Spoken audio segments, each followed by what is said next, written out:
All right, thank you for starting the recording for us. So we're going to be starting on a new unit for today. What I intend for us to do is we start with a new unit, and then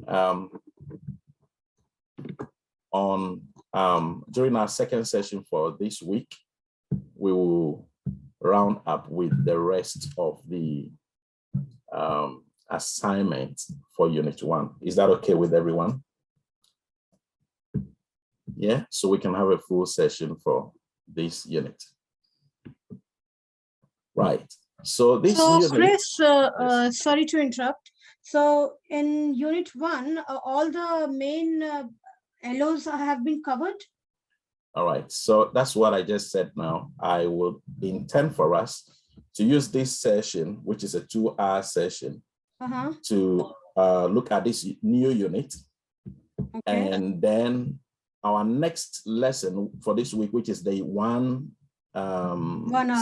hour session, we'll use it to finish off with the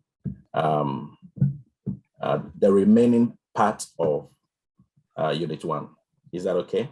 So then when will we discuss the assignment of Unit 2?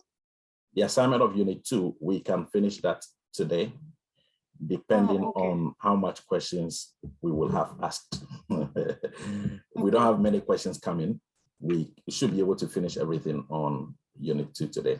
Okay, yeah? Because Mansi haven't sent us this Unit 2 pack. Yes, I've not sent them to her yet. That is why she hasn't sent it. Okay. I'm sorry about that. So you can put some heavy knocks on my head for that. No worries. All right. So you'll be able to send us by tomorrow, like to Mansi? I will send them as soon as we finish this session. Yes. So she will get them to you. Yeah. Okay. Thank you so much for your patience. Right. So this unit is entitled Equality, Diversity, Inclusion, and Human Rights in Adult Care. So 4 key topics are covered here: equality, diversity, inclusion, and human rights in adult care. The credit value is 2. What we're looking at is the assignment brief for this unit, okay? The credit value is 2. It's a level 5, as usual. And we're going to look at the first learning outcome, and then I'll go into teaching, and then we'll take a break after 1 hour. Then we come back and we look at the second learning outcome, and we conclude with the questions. Is that okay? Right. So to pass this unit, the student must achieve all the major learning outcomes. This unit has 2 learning outcomes. And if you can see, I'll be happy if Sarah reads the first learning outcome here for us. Welcome, Sarah.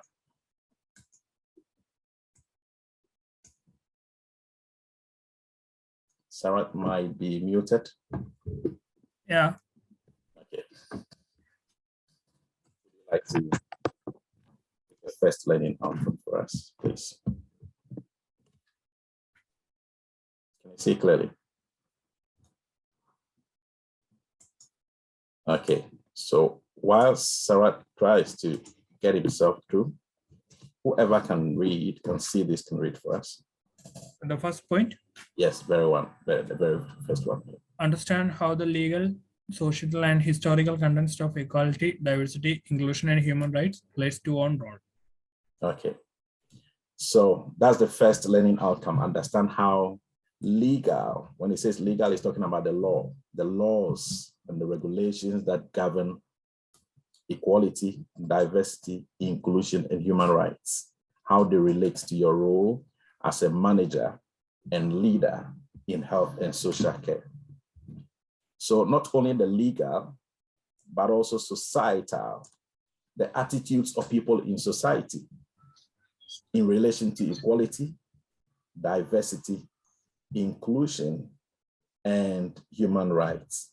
How does it relate to your work and your role as a manager or a leader in a health care environment in adult setting, particularly.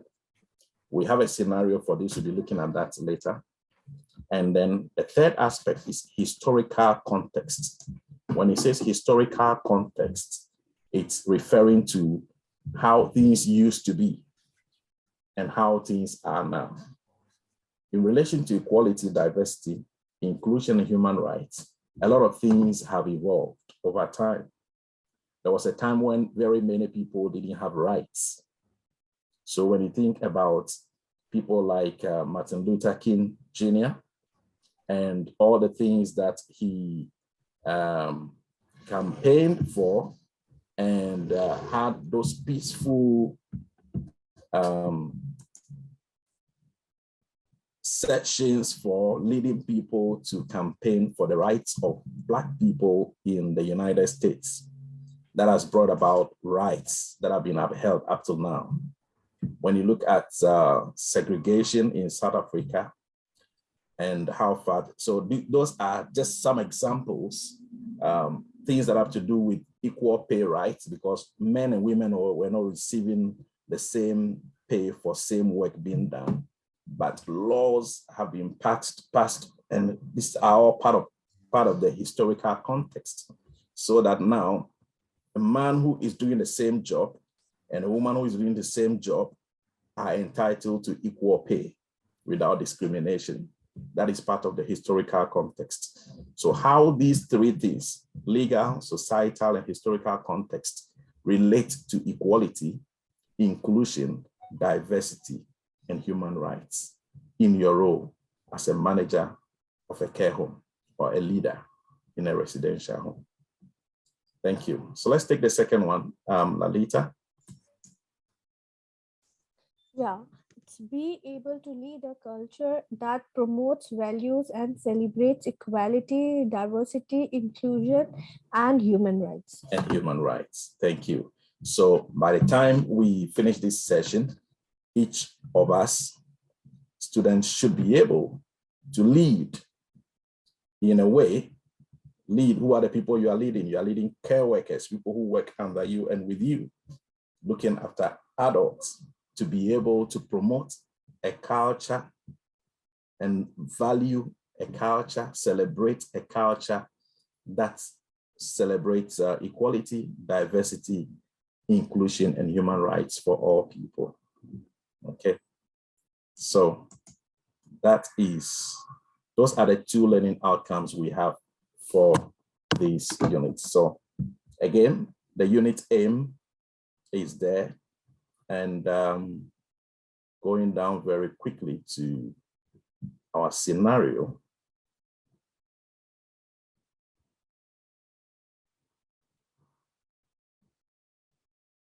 All right, we have the scenario here.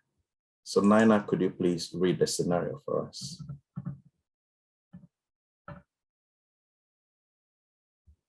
Nina may be muted. Hello? Yes, we can hear you now. Okay.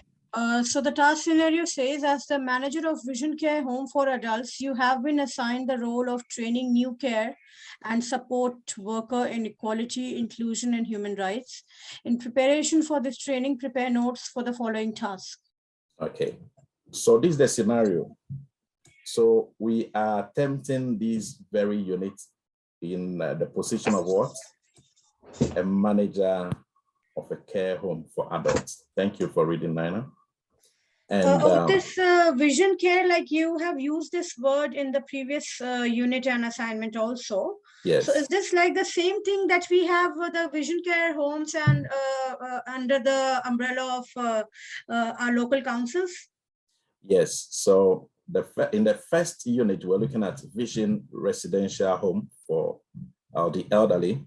Yeah. And in this one, that is where you were shortlisted for interview as a deputy manager. Here, you are writing in your capacity as a manager of the care home. Okay, because when I moved here, when I was new here, like 3 years back, Okay. so I put my sons in the church nursery. Right. So it was not the school's nursery, it was a church nursery, because we moved here in the middle of the year, and then the schools were not giving him any space. So over there I saw, all the staff were wearing the black t-shirt with the Vision logo on it. Okay. And yeah, she said that it is for both child care and adult care, and it is looked after by the council in your all local areas. Wonderful.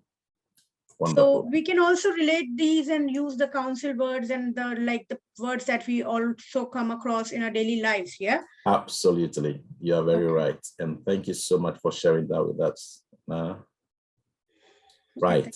So just as Nina has explained, so that gives us the background. So when you attempting this assignment, you have that in your mind that you are writing in your capacity as a manager. And your responsibility is to train, care, and support workers. Okay. And so part of what you are writing would be aimed at giving them the knowledge, the skill, and the understanding of the tasks. So you're going to look at the tasks that are involved in the first learning outcome, and then we'll go into teaching just to break it down. And then when we come back after the 5-minute break, we'll go into the second session. Is that okay? Right. So we have for learning outcome 1, we have 1, 2, 3, 4, 5 questions. And all these 5 questions are questions that we're going to be answering through written tasks. The good news is that for learning outcome 2, we have just a few questions to answer in terms of written tasks. The rest of them are observational assessment criteria. So you don't have to write anything there. You just have to be observed, undertaking some rules, and your assignment is done. So this is actually a very short unit, and we're all going to love it. All right. So I'm going to go through the assessment criteria very quickly, and we go into teaching. So the first assessment criteria and question that we'll be looking at and trying to answer to achieve this qualification, this unit, is to describe, keyword is describe, the legislation, that is law. When you hear legal or legislation, it's talking about law. Describe the legislation underpinning, I'm going to explain that word, underpinning equality, diversity, inclusion, and human rights. What does this mean? What are the laws that form the basis for equality, diversity, inclusion, and human rights? That is what that means. In other words, is there any law that forbids people from discriminating against other people? Is there any law that promotes valuing and recognizing diversity and implementing inclusion or inclusive practice for people in the health and social care sector? Is there any law that upholds human rights? Yes, there are. So the question is this: describe these laws. It's a very simple one. Okay. The second assessment criterion is describe the societal and historical influences underpinning equality, diversity, inclusion, and human rights. What does it mean? Societal means the attitudes and behaviors of people in society. So describe societal and historical influences. When we talk about influences, we are talking about impact. We are talking about effects that underpin, that form the basis, the background of equality, diversity, inclusion, and human rights. Then the third assessment criterion says describe the impact, the effects, the influence of discrimination or closed culture. Closed culture is the opposite of an open culture. An open culture welcomes all people, whether they are able or disabled, whether they have one impairment or the other. It is open to and embraces all people, irrespective of their race, their age, their gender. It's trying to explain it. So describe the impact, the effects of discrimination or closed cultures, inclusion, and human rights on individuals and other people. Okay, what it means simply is when you are discriminated against, how would you feel?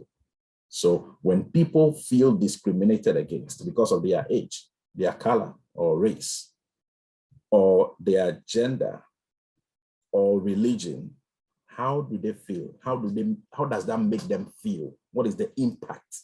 What is the effect on them? We'll be talking about some of those effects. Okay. And the fourth assessment criterion is describe the impact, again, effect of legal, societal, historical influences on your own role in promoting a culture of equality, diversity, inclusion, and human rights. What does it mean? It means, how does the law make you ensure that you are promoting equality, promoting diversity and inclusion and human rights?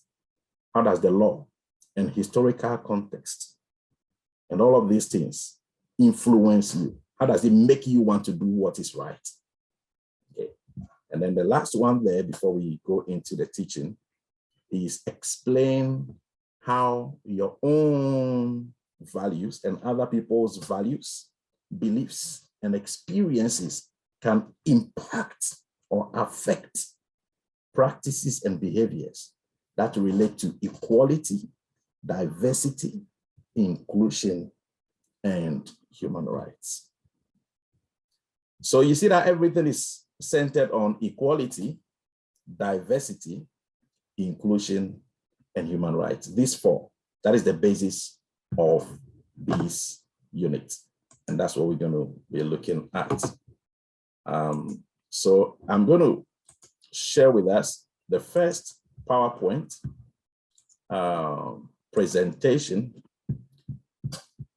Right, so this is a care certificate presentation on equality and diversity, standard form. So we have the following learning outcomes, two basic ones. By the end of this lesson, learners will be able to, one, understand how the legal, societal, and historical context of equality, diversity, inclusion, and human rights relate to your own role as pertains to the scenario as a manager in a care home for adults. And the second one is to be able to lead as a manager and a leader of that same care home, a culture that promotes and values and celebrates equality, diversity, and inclusion, as well as human rights for all people, irrespective of their backgrounds. So these are the key learning outcomes that our lesson is going to cover. So on this slide, we have some definitions. Of course, in trying to answer each of the questions or attempt each of the assessment criteria, it's very important to define the key terminologies or words that are there. And we have a simplified form of definitions here, which clearly explain what each of these very important terminologies mean in health and social care and child care and adult care, but particularly we're focusing on adult care, right? Right, so let's look at the definitions. Lalita, would you like to take us through the introduction and then the definition for equality, please. Okay. Working in ways that promote equality, diversity, and inclusion ensures that care is fair and individuals are not discriminated against. Equality, diversity. Okay, please pause there 1 minute. Sorry. Well done. Thank you for reading. So what Lalita just read is giving us an introduction to why it's important to work in ways that promote. The key word is promote equality, diversity, and inclusion, to treat people equally, to accept and recognize that we are all different in different ways. That's diversity. Diversity is recognizing and celebrating differences among people. Okay, as we are here now, I am wearing a different kind of, clothes, different from yours, different color and all of those things, but they are all clothes. Okay, we may all be of different heights, but we are all human beings. We may be speaking the same or different, native languages tailored to where we come from, but we are all human beings. So the bottom line is everybody is a human being, first of all, and irrespective of the other different aspects of our lives, we have to see that person first and foremost as a human being who needs to be treated as equally as all other people. And that is also what relates to diversity and inclusion. So now we're going to look at the different meanings of the terminologies. So please go on. Equality means giving everyone equality of opportunity in line with their needs. Thank you. Diversity can be described as the differences that make people unique. Thank you. Inclusion means involving people within a group or within society. Great. And the last one? Discrimination means to exclude people because of their differences. It involves treating people differently because of assumptions made about a person or group of people based on their differences. Excellent. You've read so well. Thank you. Thank you. Right. So we're going to take all that Lalita read one after the other. And if anyone has a contribution to make or a question to ask, please feel free to ask. Okay. So equality. There are some keywords that I would want us to take note of. And when you are writing on this assignment, there are some keywords you should use. Number one, individuals. These are the keywords we should use. Individuals, you can write it now, individuals, or service users. Individuals or service users, or adults, service users.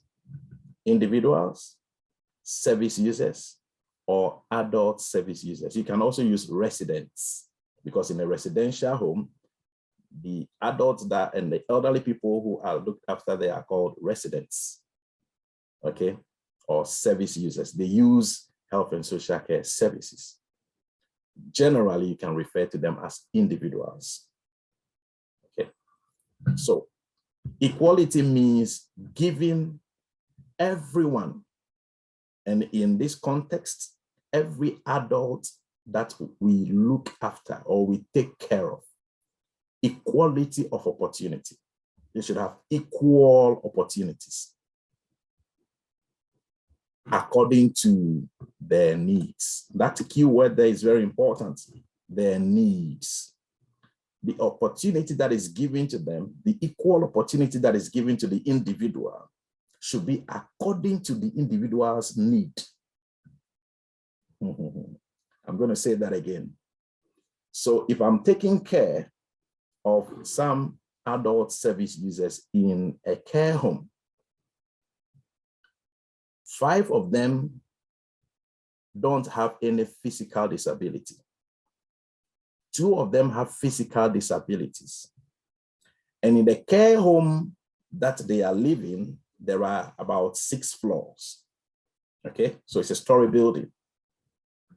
And all these service users live on the first floor. And I've taken them out and I'm bringing them back in. I must make sure I make provision for the service users who are physically disabled and therefore are using wheelchairs. I must make sure their needs are met, because whereas the others may be able to use the stairs from the ground floor to go to the first floor, these two who have physical disability and so are not able to use the stairs but are using wheelchairs, I have to make sure there are lifts that are working to enable them move from the ground floor easily without any stress to the first floor where they are living. What am I doing here?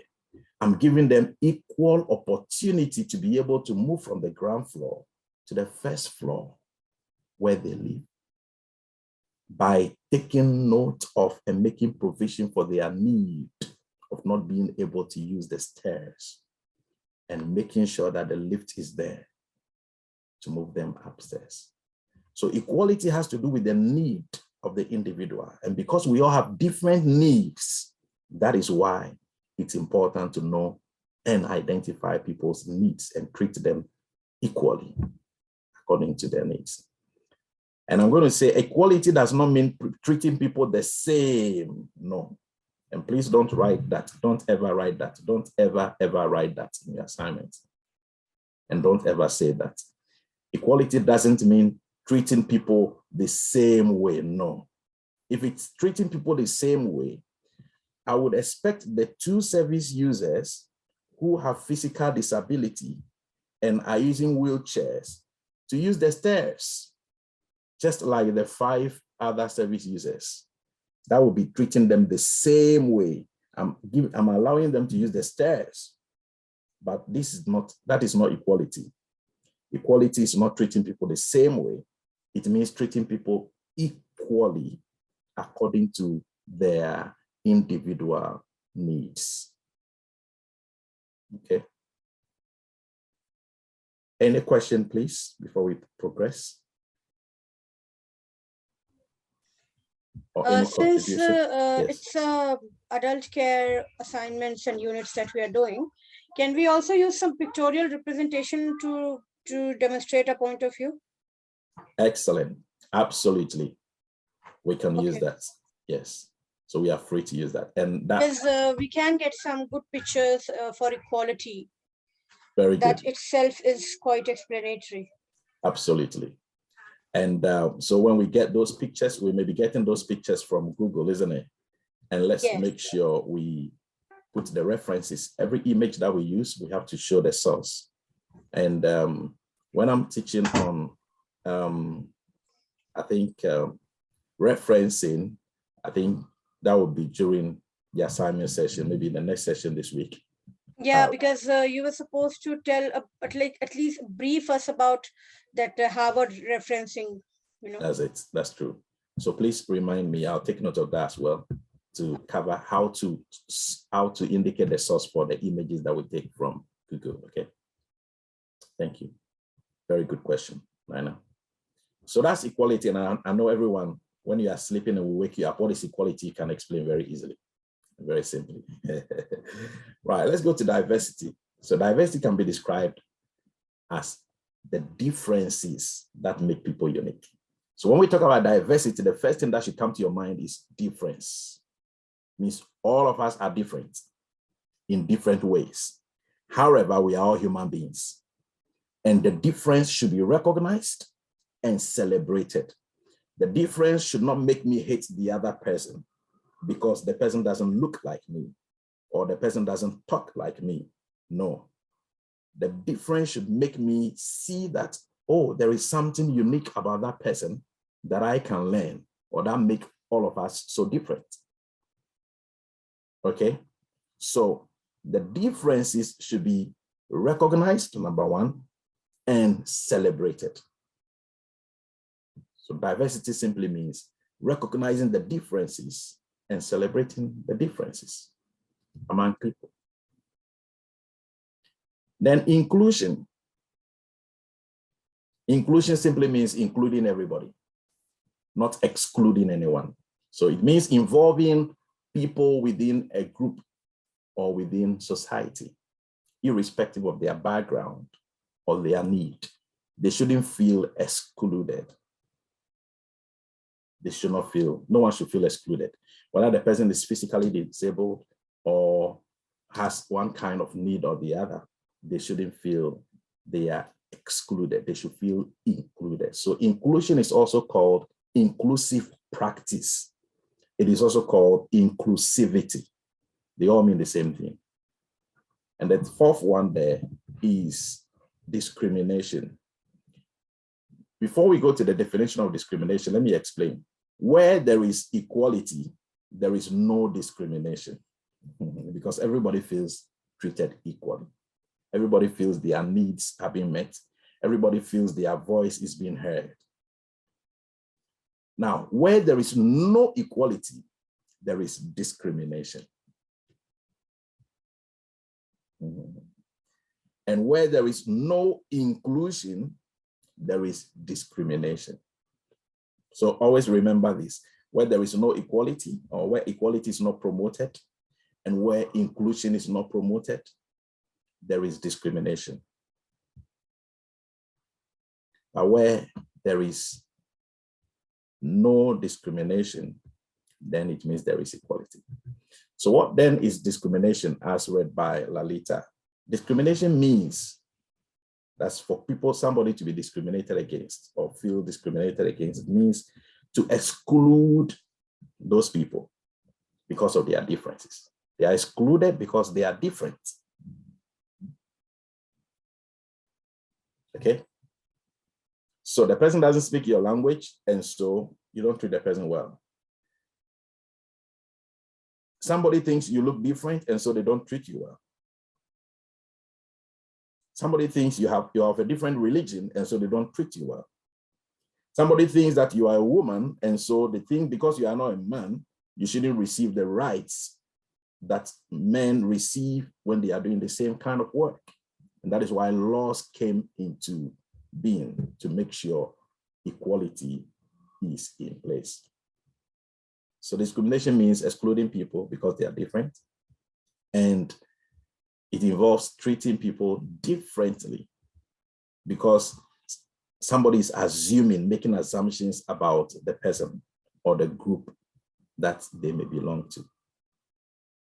So understanding these concepts is very, very important because that's the background for every other thing on this unit. Any question? Shall we continue? Right, so we have different types of discrimination. There are two major forms of discrimination. The first form is called direct discrimination. The second form is indirect discrimination. Two major forms. And there are different types of discrimination, but there are two major forms of discrimination. The first form of discrimination is direct discrimination. Direct or deliberate. It is direct or deliberate if it is done on purpose. Okay, the person who is discriminating against you knows what they are doing. The person is doing it on purpose. That is direct discrimination. And that's so easy to recognize. Okay, then we'll look at some examples. Then we have the second form is indirect discrimination. It's also called unintentional or inadvertent discrimination. And it may not be as easy to recognize, but it is discrimination. Mm-hmm. All right. So, shall we have Sarat read for us? Let's look at some of these examples of discrimination. Okay.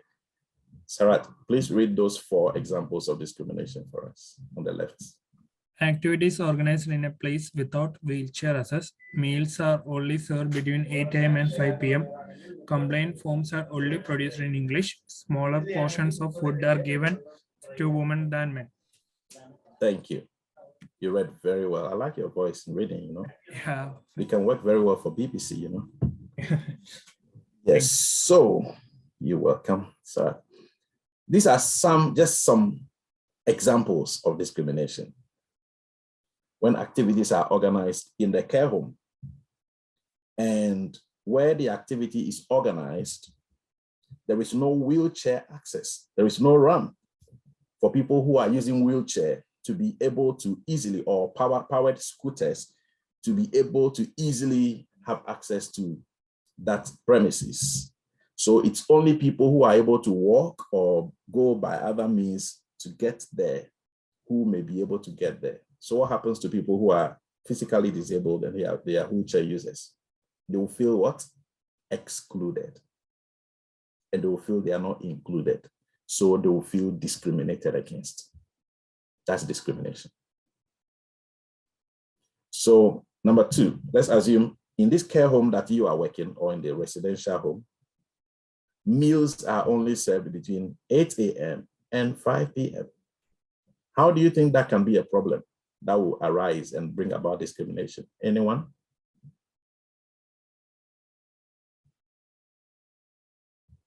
How do you think that could be a problem or could result in discrimination? May I?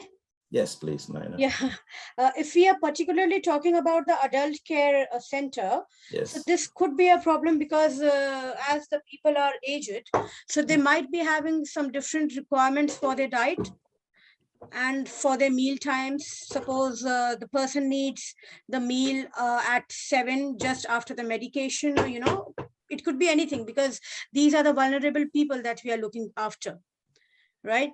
So we cannot really restrict the meals served to them, although it can be one of the disciplinary action just to ensure that the meals are prepared on time and then they are served on time. But since it's the adult care center, so maybe depending on the need, we can be a bit flexible. Excellent. Excellent example you have given there. Excellent. I don't have to add anything else. But one thing is popping in my mind, seeing Yes. your examples on the slide. Yes. You know, we all come from India, all of Okay. your three students. Right. Okay. And me and Lalita have stayed in UAE, in Dubai also, Okay. for many years. Right. So, Anna, please don't do it. So, I'm not talking bad about any place, but Okay. I'm just sharing my experience. Like in the developing countries like India, if these are the examples, like wheelchair access and leaflets are only produced in one language, so this can also depend on the resources, isn't it? Because the places that we are talking about, they doesn't have that kind of funds, you can say, or resources to tackle all the needs, and then they don't even think about to give the wheelchair access. You know, nowadays in the big cities, metropolitan cities in India, now they think while building any mall or any shopping complex to make the wheelchair access. Yeah. But still, we hardly see the three types of washrooms in India, that is men, Okay. Male, female, and that wheelchair, disabled, you know. Very good. And it's a huge crisis for them, you know. It is true. I mean, the people who are on wheelchair, they don't really come out of their houses or wherever they are staying, because there is no facility outside. Okay. But then again, it depends on the resources, isn't it? Yeah, See, because the government itself doesn't think about, you know, to make the resources equal for everyone. Very good. That's a very good analysis you've made. If you write this in your assignment, yeah, you score very good marks. I'll get A star. Right. So that is very true. And that is related to historical context, right? Because we have come a long way. Years ago, these things were not there. But then with time and laws coming into the picture, these are coming in. So one of the things that is important in that sense is there are laws that mandate agencies, organizations, and companies to ensure that they meet these requirements. So the law is there. And so if I have an organization or a company and I want to operate, I must make sure I meet these requirements. And some of them basically are health and safety requirements. I have to make sure I'm compliant with the Equality Act. We'll be looking at some of those acts and the Human Rights Acts, because if I'm not compliant, then I have no right to operate because I'm not ready to meet the needs of all individuals. And that is where the responsibility is placed on the organizations and their management to make sure they are compliant. But that's a very good example that you have given. All right. Thank you so much, Nina, for sharing that. Now let's come to diversity. There are, again, some examples here. Meals are supplied that meet individuals' preferences. So if everyone in that environment wants to eat, there should be provision for, just like the example that Nina gave earlier on, there should be provision. For example, particularly we're talking about adult care, and some of them they have different preferences. Some of them will be on medication and will have to eat at certain times, and they may be allowed to eat at different times, and all of those things. Provision has to be made for them according to their likes, their dislikes, their preferences, their wishes. Taking allergies into consideration and all of those things. It's a lot of work, but that is what equality is about. And diversity as well. And then it also means individuals are given the support they need. Please take note of that word, need. It's coming again, to take part in the activities in that environment. Yeah, given the support they need. So if somebody has visual impairment or is registered blind, they should have the required support. If someone is registered deaf or dumb, in that environment, they should have the required support. Whatever need the person may have, some disabilities are not visible. And that is why there is need for assessment, taking into consideration the needs of all individuals. Thank you. What can we do to reduce the likelihood of discrimination? What can we do? All right, Nina, it's your turn to read for us. What can we do to reduce the likelihood of discrimination? Okay, let me read. Ways of working that promote equality, diversity, and inclusion reduce the likelihood of discrimination. So where equality is promoted, diversity is encouraged, and inclusion is at work, discrimination is reduced. And some of the things we should do is we have to make sure we provide care that is person-centered. So person-centered care. Care that is taking consideration of the needs of the individual service user who is being looked after. So care should not be generalized because we have individual needs. Take your children, for example. If you have 2 or 3 children, you see that they are different. They are all your children, number one, but they are all different. You may have different tastes, different likes, different preferences, different likes for different colors, different flavors. You want to buy ice cream for them. This one will say, I like this flavor, I like that flavor. The same applies to adults that we take care of. So the care package should be centered on the needs of the individual. Number 2, we have to treat the individuals that we support as unique. They are unique. They may have different needs. They may have dementia. They may be forgetful. They may have arthritis. They may be physically challenged or different conditions. We're talking about adults and the elderly that we look after, but they are so unique. You have to see them. When I was working in the health and social care sector as a care assistant some years ago, and also as a support worker, the people that are supported.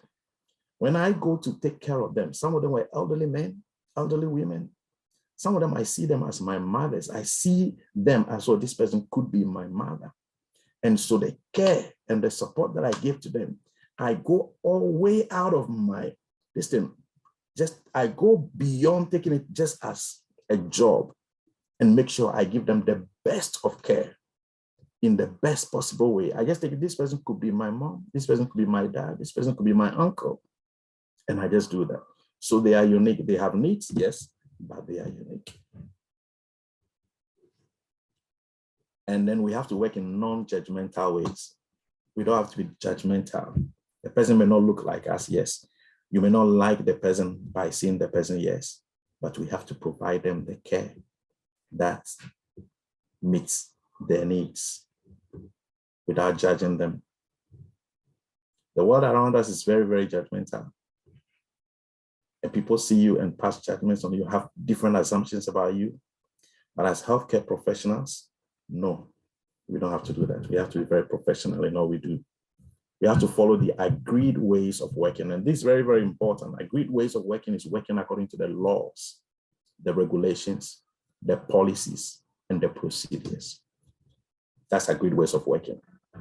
Every worker in the health and social care setting has a contract and have code of conduct from the doctors down to the nurses, to the care workers, to the support workers, the managers. Everyone, we have professional code of conduct to follow. Just as teachers have code of conduct to follow. The legal practitioners have code of conduct to follow. The members of parliament have. So we also have so we have to make sure we follow the agreed ways of working, the policies, the rules, the regulations, and the procedures.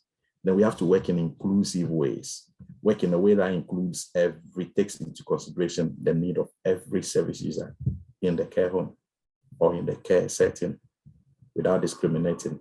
And we have to challenge discrimination. When you see someone discriminating against another person, you have to gather the confidence to challenge them in a very polite and inclusive way. How do you challenge them? You refer them to the laws, the policy, the procedures, the regulations. That is the reference point.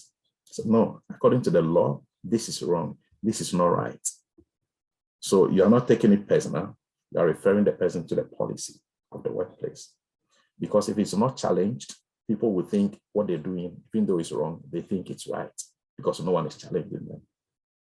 And so these are some of the things that we can do to reduce the likelihood of discrimination. Any question?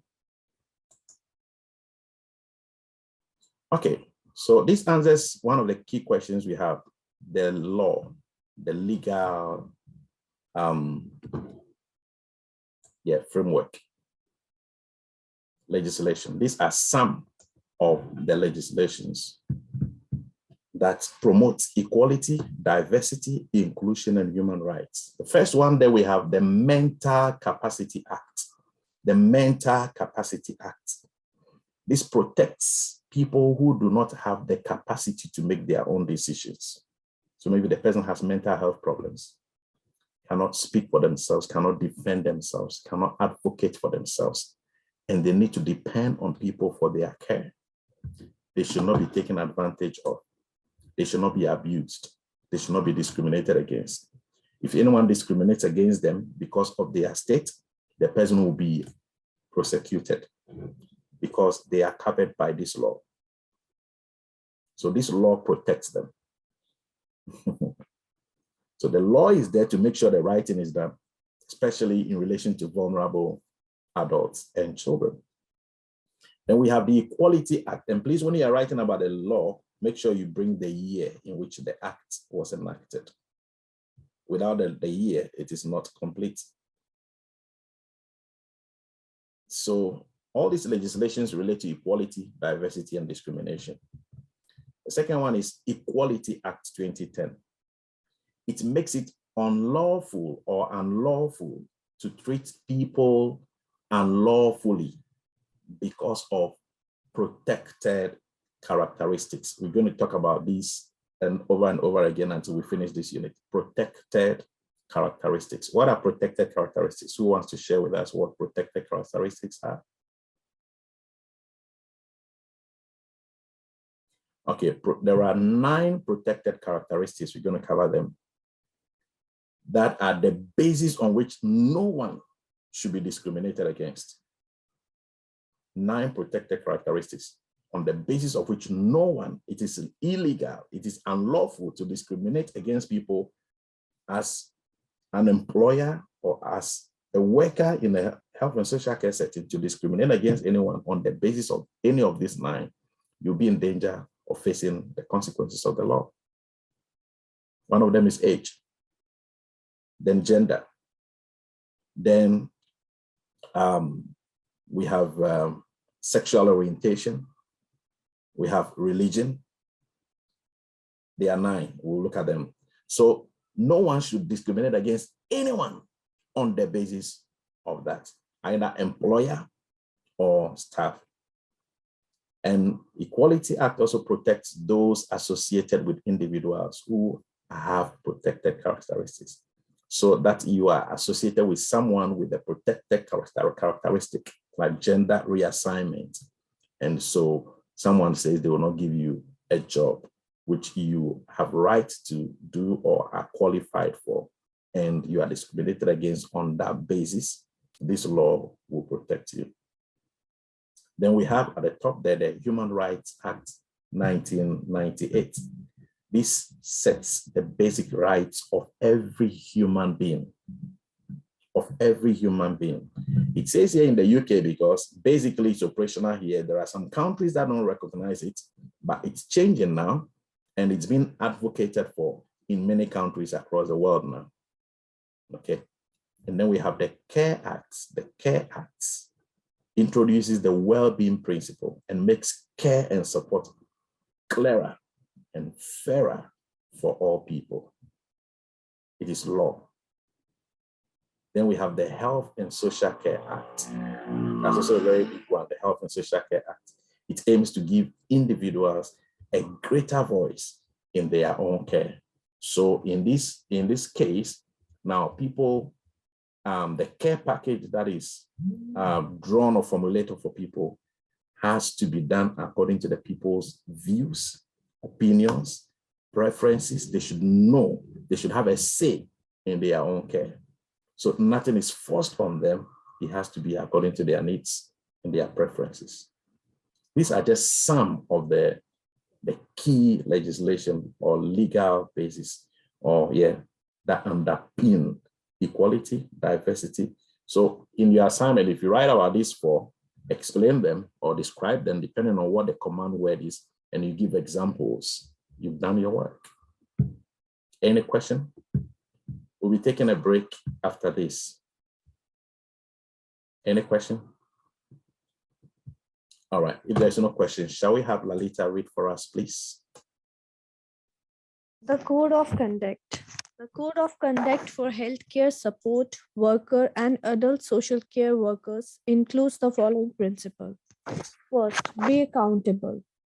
Second, promote and uphold privacy, dignity, rights, health, and well-being.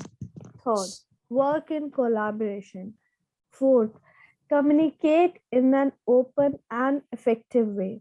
Fifth, respect a person's right to confidentiality. Good. Sixth, strive to improve the quality of care and support. Last one, uphold and promote equality, diversity, and inclusion. Thank you very much. So beautifully read. Thank you. Wonderful. Yes, so these are some of the code of conduct for all health and social care workers in the adult care setting. So some of these hold us accountable to make sure the writing is done always. Now, I'm going to give you an assignment that I will need you to present next in our next session, not the 1-hour session. That will be next week's session. There are 6, we call them the 6 C's. The 6 what? C's of challenging discrimination. how to challenge discrimination. When you realize that a staff worker or a colleague at work is discriminating against a service user or an individual or an adult, how do you challenge discrimination? There are 6 C's. I want you to look for them. The first one is courage. The first C is what? Courage. Have the courage to challenge. Some people don't challenge discrimination. See that someone is doing something that is wrong. It's against the law, the policy, the processes and the procedures of the workplace, but they don't say anything, just walk away because they don't have the courage to say, no, what you're doing is against the law. You don't have to do that. You are mistreating them or treating this human being. So that's the first one. The first C is what? Courage. So please write it down. The rest is your assignment. Shall we take a break? Okay, I said we'll take a break. So let's take a break for 5 minutes. Don't leave the call. Please just mute yourself. And when we come back, we will continue from here. Thank you very much. I need to stop this recording, Greg. Could you pause it, or when you pause and you come back and we come back, will it continue or it will start again? I don't know. This is if you are not sure, just leave it, please. Okay. Thank you. Thank you. Thank you, Lalita.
Okay. Are we all back, please?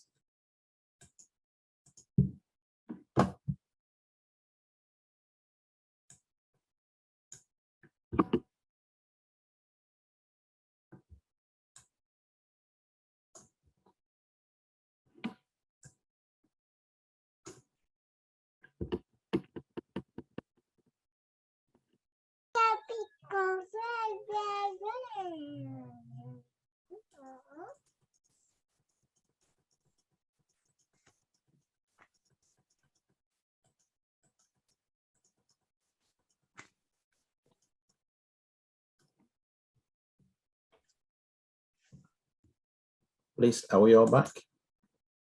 Yes, Chris, I'm here. Yes, I am here. Here. Yeah, I'm here. Wonderful.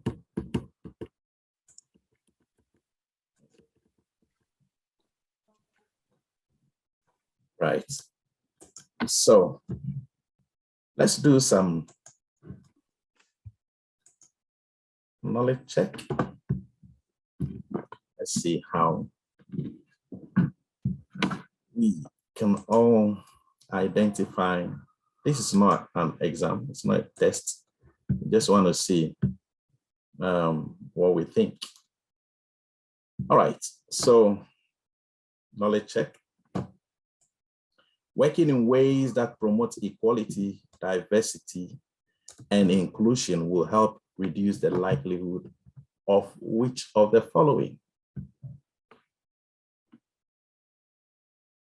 So what do you think?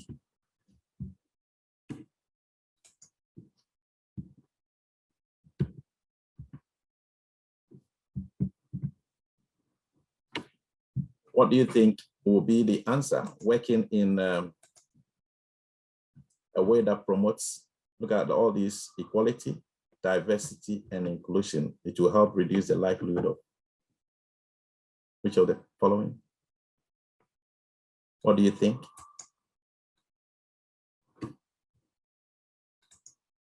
People being discriminated against or treated what? Unfairly. Right. What should you do if you identify that an individual you support, okay, is being treated unfairly, in other words, being discriminated against by someone you work with? What would you do?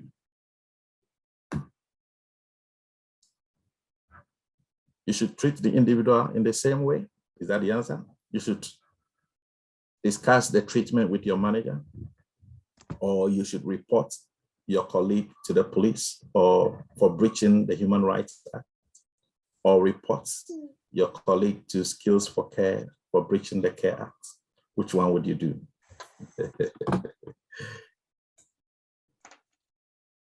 Yes, anyone wants to try? Maybe we can I think discuss B. the manager. Yeah, B answer. Okay, you think B, discuss the treatment with your manager? Okay, so the same thing Sarath is saying, that Naina is saying, right? Okay, yes. Well, I think that would be the ideal thing to do. You should discuss the treatment with who? The manager. That's the answer. Why would you discuss it with the manager and not call the police? Because first we should be lenient and try Okay. to fix the problem at home before Okay. the matter to the police. If there can be some in-house adjustments. Like that, yeah, these are the right words. In-house adjustments. So there are internal or in-house procedures and policies. So the first thing to do if there are problems at the place of work is to always refer to the policy, the workplace policy. It will also indicate what the complaint procedure is. And the complaint procedure will always start with either the manager or a designated individual. If it's a safeguarding issue, it will be the designated safeguarding lead in that work environment. So the first point of call is not to call the police, it's to call or to go to the designated person or the responsible individual, report the matter to the person. And then in some workplaces also, there are procedures where you can make a complaint without declaring your identity. It's helpful. That's where the whistleblowing policy comes in to protect people when they have to disclose something that is quite delicate. So that's right, you're all right there. What does the Human Rights Act aim to do? A, protect people who can't make decisions for themselves. Set out the protected characteristics which can be the basis of discrimination. Introduce the new well-being principle, or set out the basic rights of every person in the United Kingdom. It's D. It's D. Set out the human rights of every person. That's correct. That is what the Human Rights Act is set to do. So that brings us to the end of this first presentation. Right. So any question or any contribution before we go and look at the questions as we prepare to look at our next slide? Any question? No, I'm good. Okay. Lalita, does everyone understand what we have shared now and discussed now?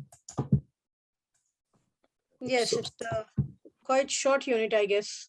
it is a very short unit, and it is very interesting. Yeah, It we is always very... love to talk about the rights. That is it. That is it. And you will really enjoy this unit because it's more or less what is happening around the world, isn't it? Like you were giving those examples, and that is what we all are getting used to day by day all over the world. So, okay, I'm just going back to the...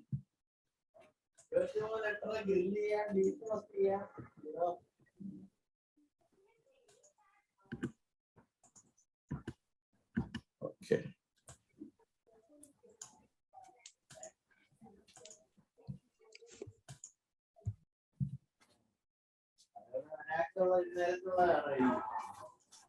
Okay, so let's go back to the assignment brief. All right, so we could be muted until we want to talk, just to make sure. I know some of you may be traveling and some may be... Please, if you mute yourself, that'll be fine. All right, so... I think Cyrus needs to mute because there's a background disruption. Oh, okay. Cyrus? Yeah.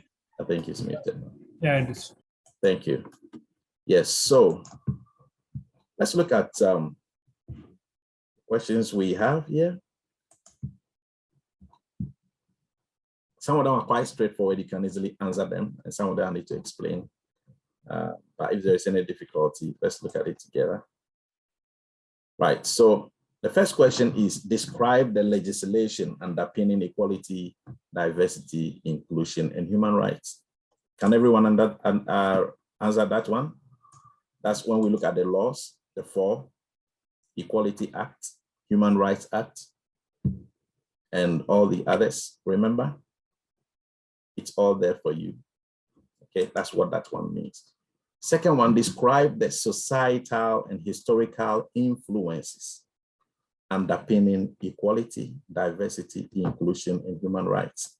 Okay, why did Equality Act come about? What is the importance of it? Why did diversity come about? Why did inclusion come about? Why did Human Rights Act come about? So there were times where people were not being given equal rights. And we can give some examples. Think about South Africa.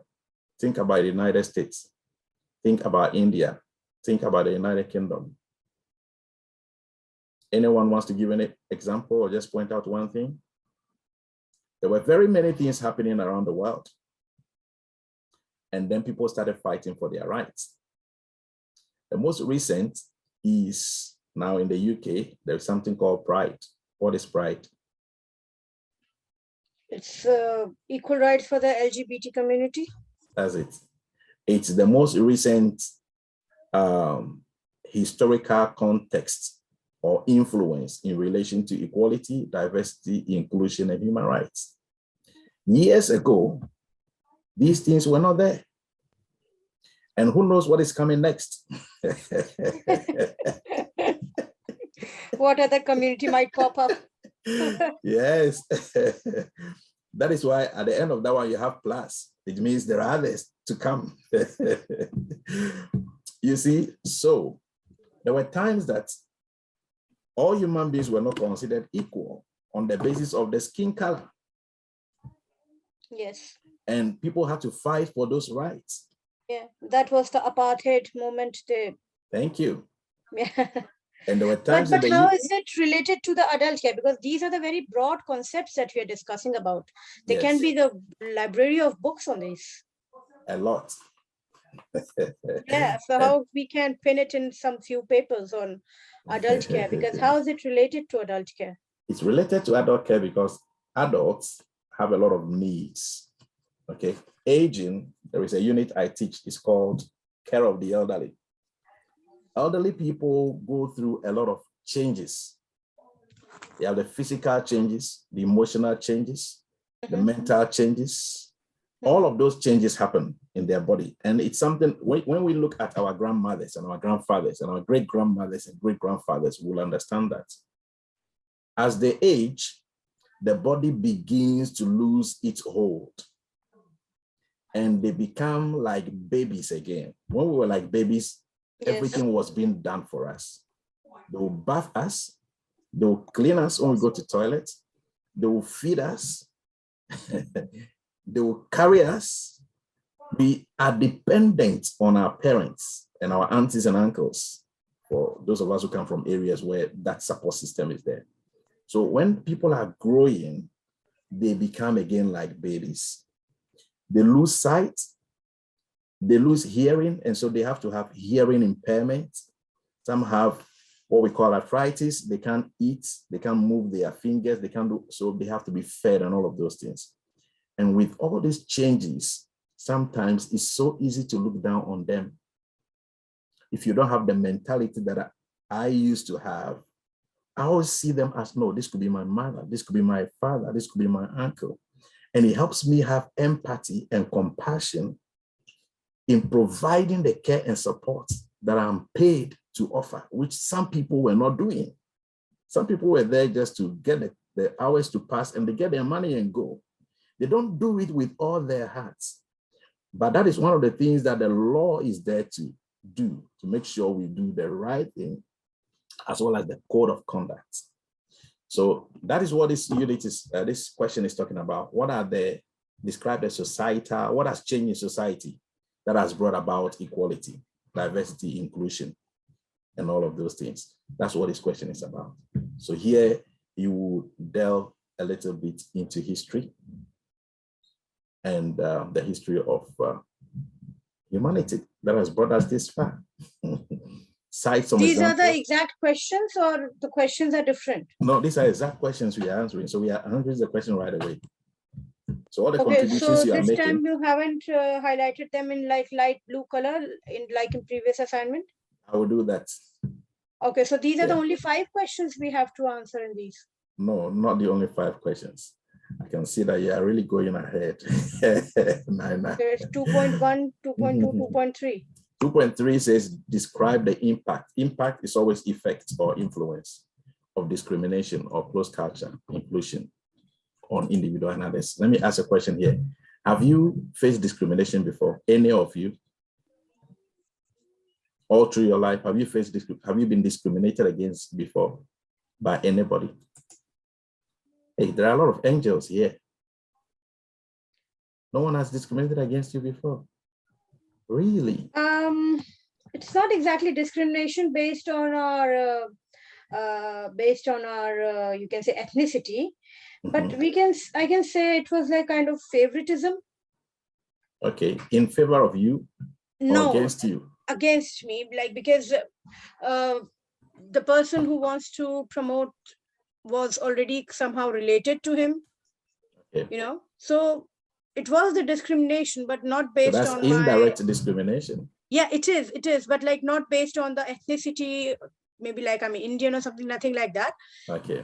It was, you can say, you know, that because of the favoritism of that two persons, then maybe, you know, you don't want to bring up the third person who actually deserves it. Discrimination by association. Yeah. True.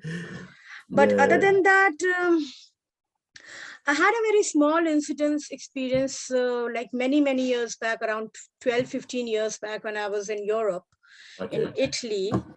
So I think, apart from London, rest of the Europe is quite racist. If you like, I'm sorry to say if I'm offending anyone, but like there was a group of our Indian group who were traveling by coach, and whenever we used to get down the coach at some tourist spot, so suddenly there was like a few Italian people, and then one of them murmured, "Oh, such a group, you know, such an awful group of people." And I heard that. So of course, like I didn't say that, because you can say 15 years back, I was also a teenager, and I don't want to mess around in a foreign land. But it hit me. And you can imagine that, like, I remember these words even after 15 years. And just because we are Indians, he said, "Oh, such an awful group of people." You know? And I don't know why. Maybe he has this prejudice and notion against Indians. And it happens sometimes, you know, when that's not good. In Europe, when we used to go to the restaurant, on our table, there was, on many tables, there were tablecloths, you know, of cloth material. But when the Indians used to come, they used to put the disposable big kind of apron. Maybe the Indians make it more dirty. Oh no. Yeah, and these are my certain experiences in Europe, especially. I've never experienced in London. I've never experienced in Dubai. I've stayed in Dubai also. But I don't know. I mean, it's because the laws are more upheld in those places. Might be because I think those places are only based on tourism, most of them. Okay, yeah. And so more or less, they don't like tourists because there are so many strange people, you know, outside foreigners, they are coming into their land. But there is a kind of definitely discrimination if you compare Europe from other parts of, you know, UK. UK is like the crown of Europe. UK is something else we're talking about. We can at least imagine to live a quality life and an equal life, and imagine to give the equality life to our kids, to our children also. But if somebody tells me, suppose there is a good medicine course in any part of the Europe, if you want to send your child, I mean, maybe if I said, maybe I won't. Because I won't be there to protect him. And I have seen the mentality, right? And you'll be thinking, how will they be faring, isn't it? Yeah. So these are the certain racism remarks I've gone through. But other than that, it's like not very bad experience. It's fine. Wonderful. Thank you for sharing with us. And that is very helpful. That's very helpful. All right. Any other question or thoughts before we go on to the next presentation?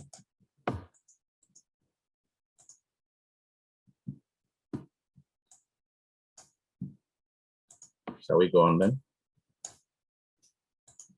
Okay. I think silence means consent. Right.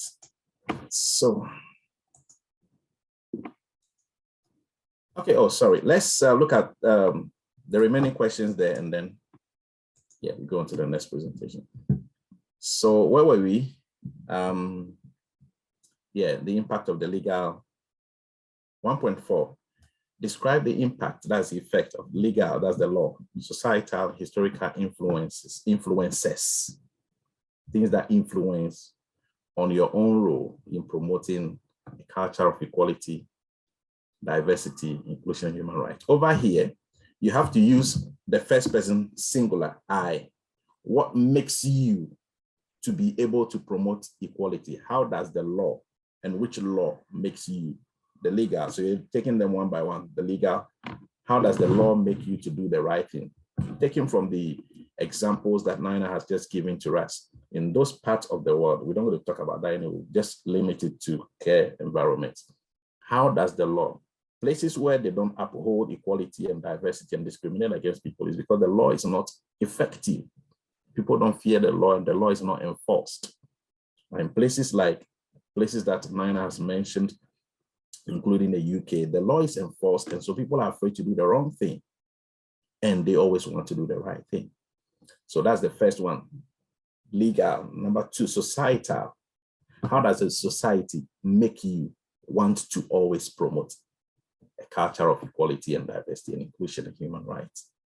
And then historical influences. So these three, the law, legal, society, societal, and historical influences. All right. I'll break it down. Then the fifth question, 1.5, explain how your own and other people's values. So your values are what makes you you, okay? The culture you came from, the training that you had as a human being from your family, your parents, your beliefs, maybe your religion or belief, the things that made you unique, and your experiences. How can they affect your practices and your behavior in relation to upholding equality and diversity and inclusion and human rights? So this is where you're going to talk about your personal experiences. Okay. For me, like what I was sharing with you earlier on, when I was working as a healthcare assistant, I started working as a healthcare assistant in the UK in 2005. I did that for over a year. Then I went to work as a support worker in a very sheltered residential home. A very sheltered residential home is a place where elderly people, some of them, they have lost their wives, some of them, they have lost their husbands, some of them, their children have traveled, they have married, and they are living in their own places. And these elderly people are living in their homes alone. They can't take care of themselves, and immediate family are not there. So most of them have sold their homes and used the money to buy a home in a very sheltered residential home where there is 24/7 care. I was working in one of those places. Everything is done for them as they want to be done for them. It is a home away from home. There's a restaurant there. You can go and prepare a meal for them. They have their own care package and plans. That is a very sheltered residential home. I was working as a support worker. My values, my personal values, my beliefs in terms of my faith, which helps me to always try to do what is right, because I know I'm accountable to, in terms of my religious beliefs. And all of these things that has made me me, and things that have made you you, made me always want to do what is right for these people, irrespective of the needs. So this is how you are going to talk about yourself. You're going to express yourself, as much as possible, and relate it to how it makes you treat people equally. But you have to relate everything to the health and social care sector, especially adult care. Does that help? Okay, let's look at the last two questions that you would need to write, and then the rest of them you don't write anything. So 2.1, please, can everyone see this, the slide? Sorry, not the slide, the assignment brief. Can everyone see 2.1? I need some response, please. I know you're muted, but I just want to be sure we are on the same page. Okay. Evaluate. This is by far the most difficult question. Not difficult in terms that you can't do it, but in terms of the command word. Here you are going to go beyond describing, go beyond explaining to evaluate. Evaluate your own. Here again, you are going to be talking about yourself and your practice. So we want to see I will, or I do. Okay, I will do this, or I will do this. Evaluate your own and other people's ability to positively respond to people's differences to achieve better outcome. I'm going to break down this question. Evaluate your own ability and other people's ability to positively, not negatively, positively, favorably respond to people's differences to achieve better outcomes. So there is someone who has physical disability. You can give examples in the care home that you are working as the manager. So this is somebody's what difference. When I say people's differences, the person is different because the person has some needs. Maybe it's a physical disability, or maybe it's hearing impairment or visual impairment. The person is blind, or the person has dementia. Okay, but they have to achieve better outcomes. What is the better outcome? The better outcome is they want their preferences in terms of food, in terms of communication. There is a way they want to be communicated to. There is a way they want to be taken care of. There are things they like and things they don't like. That is the outcome they want. That is what the care package that they have chosen. How do you evaluate your own ability to respond positively to these differences in the people while still trying to make sure you provide the care that meets their needs? I'll give you some practical examples. I gave you an example of how I was working in a very sheltered residential home as a support worker. Then from there, I moved into working in a domiciliary care setting. I've experienced different care settings. Domiciliary care setting is what we call home care. So home care is different from care home. Care home is an organized, place. Home care is you go and provide care and support to the people in their own homes, but you are working for an organization as a support worker. When I started working in the domiciliary care setting, first of all, I was working with young people. And some of these young people were people who have challenging behavior. Okay. There was this particular young person I was working with, somewhere in Chingford area, for those of you who are in London and know those areas. So this is home care. A young person, he had challenging behavior. And you understand when we say somebody has challenging behavior. Those of you who have worked with different care service users, challenging behavior. And so part of it is related to autism. And so, when you go to take care of him, there are times that he will hit you, he will beat you. Sometimes he will dig his nails into you. Are you with me? By the time I finish looking after him, and by the time I get home, I have scratches all over my hand. Wounds. Because this service user has just dug his nails in me. But I will still take care of him because there are times you want to change him. He's wet or he wants to use the toilet. You take him there. You are dressing him, supporting him with his care, or you are feeding him or doing something and he's hitting you, he's beating you. You can't hit him back. You can't beat him back.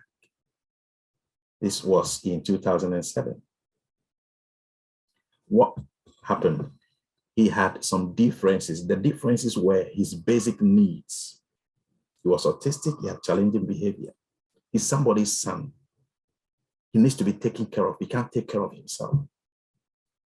Okay, so I needed to have that ability to positively respond to his difference. I didn't take it like, oh, he's beating me, he's hurting me, so I have to hurt him back. No. I had an understanding that no, he had some basic needs. It is not that he willingly wanted to do it. It isn't that he didn't know that he was hurting me, he knew. But as a professional support worker, I knew that no, this person has some needs. I know there are many questions going through your mind, so that it's like, would you be there until he hurts you and wounds you? No. But you want to make sure you support this person to get the outcome. The outcome is he needs to be taken care of. He's hungry, he needs to eat. He wants to use the toilet, he needs to be supported. He can't do it for himself. Another time I was taking care of a young person who was paralyzed. He has cerebral palsy. He uses wheelchair, he can't use his hand, he can't walk, he's bound, wheelchair bound. So he moves only from his wheelchair into bed, and from bed into his wheelchair. You have to hoist him out of bed into his wheelchair, bath him, brush his teeth, feed him. And I used to take care of him in Hackney area as a support worker. I'm talking about equality, diversity, inclusion. And the mom likes me so much. The mom was the basic carer. And when I started working with him, the man gave me a book. That was his communication book. This young person does not have speech because of his condition. He can't talk. Okay, so his communication preference is that he can read sign language, and there are different signs and different things in the book, his communication book, which his mother gave to me. The first day I started working with him, the mother sat me down, explained everything to me. I was sent there by the agency, my organization I was working for. And I saw him as my younger brother. And so beyond his needs, I provided the care that he needed. So compassionately, I would take him out. He likes going to Weatherspoon. He will go to Weatherspoon and have chips and steak. And he uses how do you call it? He uses forgot this terminology to come. So he depends on you for every support. He likes going to the cinema as well. So I'll take him in the wheelchair. I was not driving at the time. And you are not allowed to drive him unless you have a car that can take his wheelchair. And so we'll go in the bus, the London buses. In his wheelchair, I'll support him into the bus. We'll move. He likes going to Wood Green, the cinema in Wood Green. I'll take him to Wood Green. And don't forget, this is somebody who cannot speak. I'm talking about need and outcome. He has a need, but he needs to receive the best care and support according to his preferences. We'll take the bus from Dalston Junction. If you're not there, we'll go to Wood Green. He can't speak, and so sometimes you'll be making noise in the bus, and everyone will be looking at you. You can just imagine this London buses, people are seated, and you are supporting this young person. Everyone is looking at, he's making noise. He can't talk. Depending on it, because of what his needs, he can't express himself, he can't speak. So if something is happening to him, he needs something, we'll just be making noise. And I'll be calm and be supporting him. I take him as a younger brother. So you see, they have differences, but they need to achieve outcomes. So here is where you are going to talk about your values, your patience, your compassion, your caring nature, and how the law guides you, how your values also guide you. Okay, and give practical examples. People who don't have compassion can't work in the care sector. And when I train people, care workers for care agencies, I tell them, look, if you don't have the heart, this job is not for you. If you are in just for the money, I tell them it is not for you. So you have to go beyond the requirement of job to be able to give the best care to service users. So the last one that we need to write on is 2.2. So your assignment written work ends on 2.2. Evaluate policies, systems, processes, and practices within your own service. That's as a the care home that promotes, values, celebrates equality, diversity, inclusion, and human rights. So here he's talking about which laws are there in the workplace. You can give examples of the laws: the Human Rights, the Care Act, the Equality Act, Disability Discrimination Act. We're going to talk about some of them, I think, time permitting, very briefly. We have about 15 minutes more. And what are the processes? What are the procedures in the care home? What are the policies? You can look at some policies of some care homes. You can apply those in your work. You want to even use the policy to support what you are writing, that is fine. You can get some from online. Just make sure you put the references. How do those things help you to promote, to celebrate equality, diversity, and human rights? So that ends your assignment. The last 3 questions you are not going to write. It's observable outcomes. These are where the role play and other things will come in, and reflections. So the 2.3 says implement. So you do something at the place of what you are observed. Implement changes to practices, policy, and procedures to improve how the service promotes, values, celebrates equality, diversity, and human rights. You don't need to write anything there. So please, everyone, take note of it. 2.3, you are not going to write anything there to be observable criteria. Then 2.4, monitor, will observe you monitoring and reviewing changes and improvements to lead to better outcomes for individuals and others. So when we talk about outcomes, you're talking about what the service user wants to get from their care and support, or wishes to get according to their needs. The last question is, oh, that's so beautiful. Challenge and support others.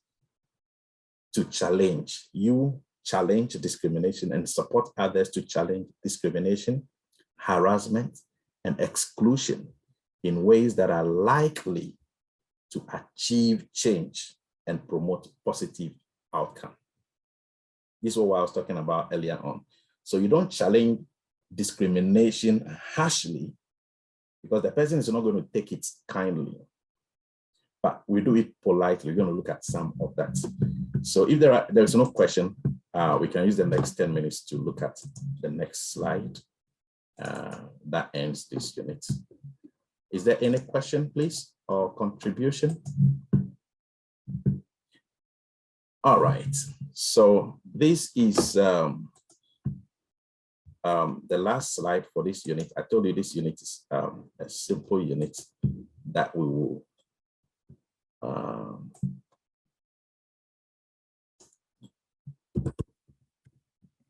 finish quickly.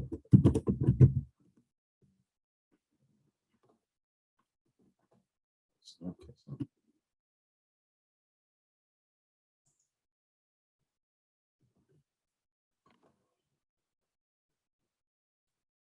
Something happening here. Okay.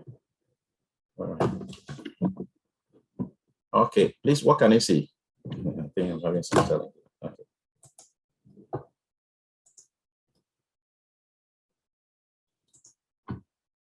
All right. Can we all see the slide, please?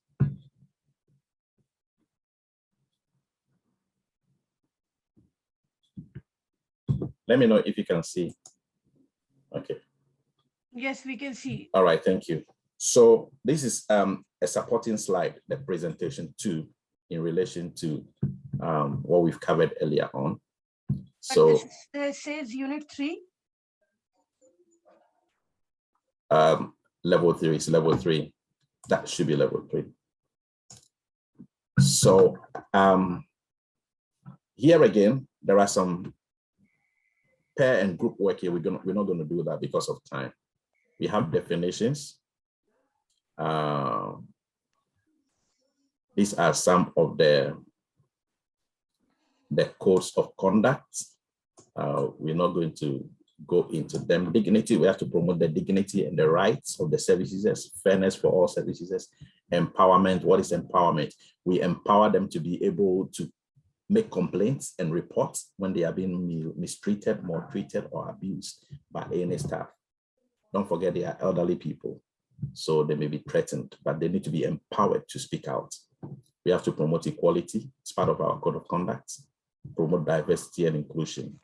So all these override personal beliefs and values. These are professional code of conduct. Okay, so again, here you have some definitions of diversity. Treating people as they deserve to be treated, according to their rights, their choices, their individuality. They are individuals. Someone will say, no, I don't like Black people because one Black person maltreated me, mistreated me. That Black person is an individual. Other Black people are also individuals. So we don't generalize people. Just like someone will say, I don't like white people because white people so and so. No, different people are different. Okay, so someone will say, no, I don't like Hindus, I don't like Muslims, I don't like Christians. No, one bad experience with one person from that group doesn't mean all other people are like that. So we treat people according to their individuality and with respect. That is part of the definition of diversity. Then inclusion. Now, one other aspect of inclusion, which we were talking about, I use that example of the lift. It's about having the right to access resources. The service users, the individuals, having the right to access resources and services without being discriminated against. So if you have a service user who is blind, do they have access to all the resources available to them? Do they have the braille for the blind people if they want to read something? It has to be provided for so they don't feel discriminated against. This is the group work we're not going to do. Now, one of the questions that you have is the effect of discrimination. And these are some of the answers. And I asked that question, have you been discriminated against before? And Nina shared her experience. When you are discriminated against, the first thing that will happen to you is that you have low self-esteem because you are thinking, oh, am I not a human being? Do I not deserve to be treated rightly, to be respected? Don't I have a right as a human being? It affects the person's esteem, self-esteem. These are some of the, and when somebody's first self-esteem is affected, they go to extremes to do different things. Some people take their own lives because they have been discriminated against and they have low self-esteem. It has affected them. Some people self-harm because of low self-esteem, resulting from discrimination. A lot of young people, different things happen to different people. When you see people walking in the street, you see people around. Some of them are going through a lot of terrible things. You have no idea. Everyone is going through something. That's why we have to be very kind and polite and respectful of everyone. Okay, so low self-esteem is one of the effects or impacts of discrimination on people. That is why we shouldn't discriminate against anybody. And that experience that Nina was sharing, I believe it affected you in different ways, and you still remember it today, but you have moved on from there, which is a very good thing. Then it also brings about negative self-image, makes people look down on themselves because others are looking down on them. So it makes them begin to think, no, there's something wrong with me, or I'm not okay, I'm not there, all of that thing. It brings anger and frustration into people. Discrimination. It brings anger and frustration. It brings about a sense of powerlessness. It's like the people feel, my right is taken from me. It means I don't have any power again. I don't have any right again. It's very, very sad. And people feel helpless. Discrimination brings a sense of hopelessness to people. It brings about a loss of motivation and engagement. People don't want to be engaged again. They don't want to get involved. They don't want to, be included in activities because they feel discriminated.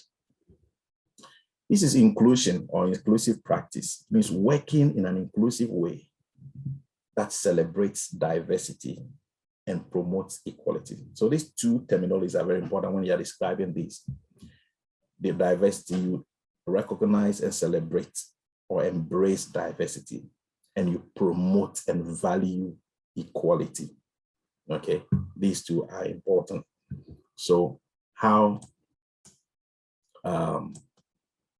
do we do this? These are ways to promote inclusion. We have to communicate in a way that demonstrates respect and enhances the adult service user's dignity. This is someone who has become very old, can't go to the toilet by themselves. They have to be cleaned. They have to be bed washed.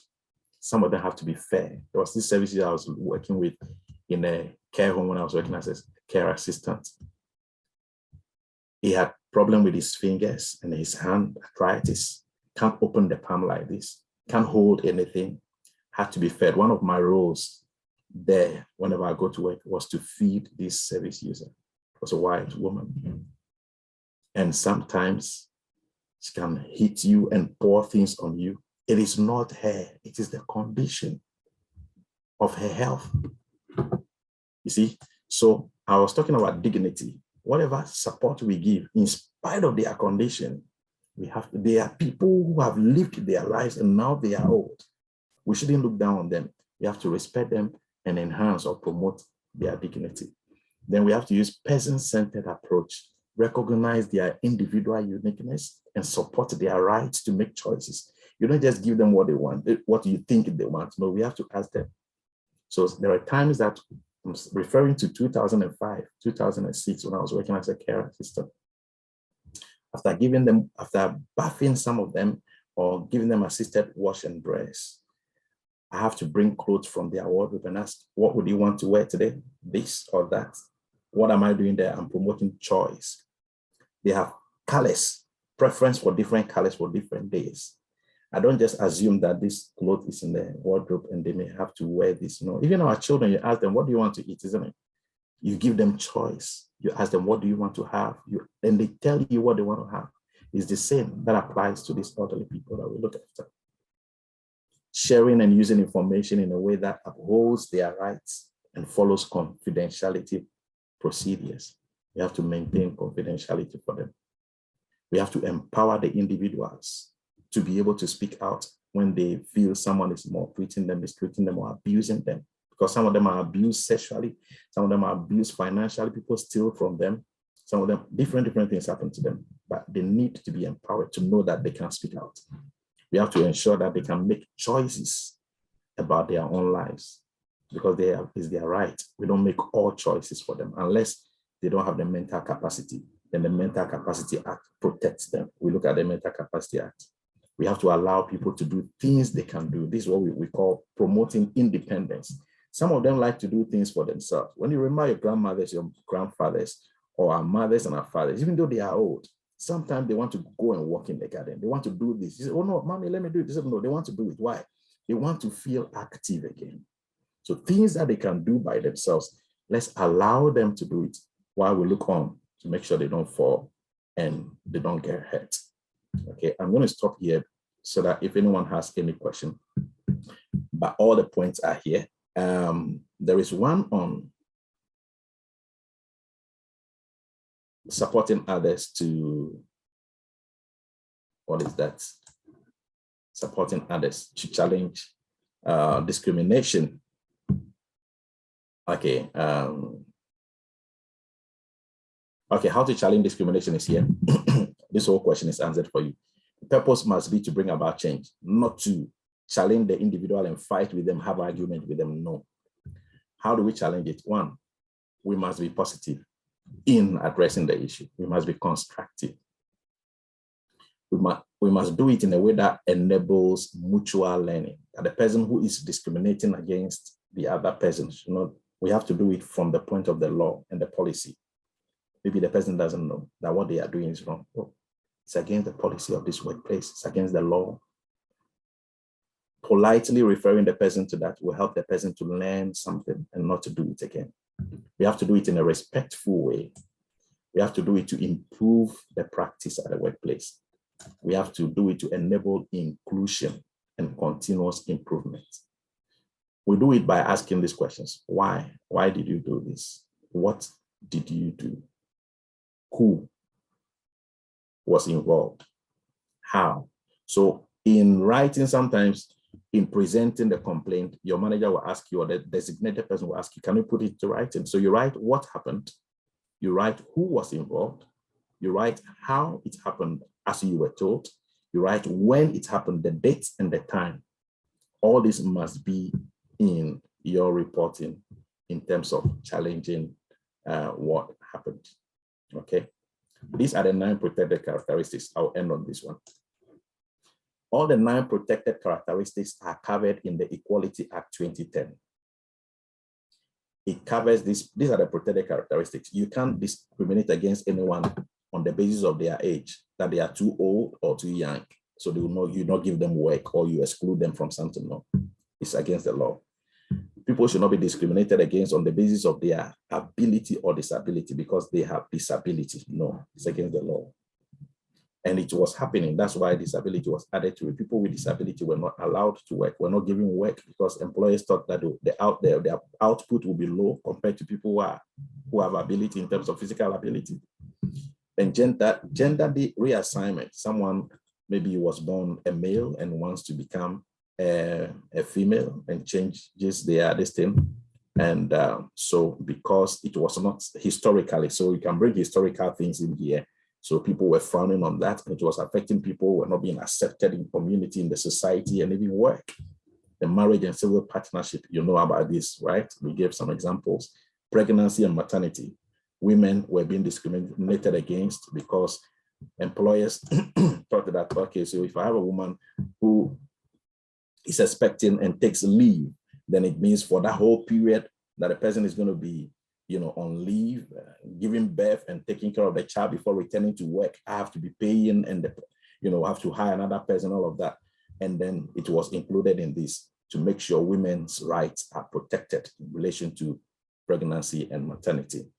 And then people should not be discriminated against on the basis of their race, where they come from, skin color, religion or belief, sex, and sexual orientation. Thank you very much. The rest, I will encourage you to read on the PowerPoint. They are all quite straightforward, and it helps you to answer the questions. Any question, please?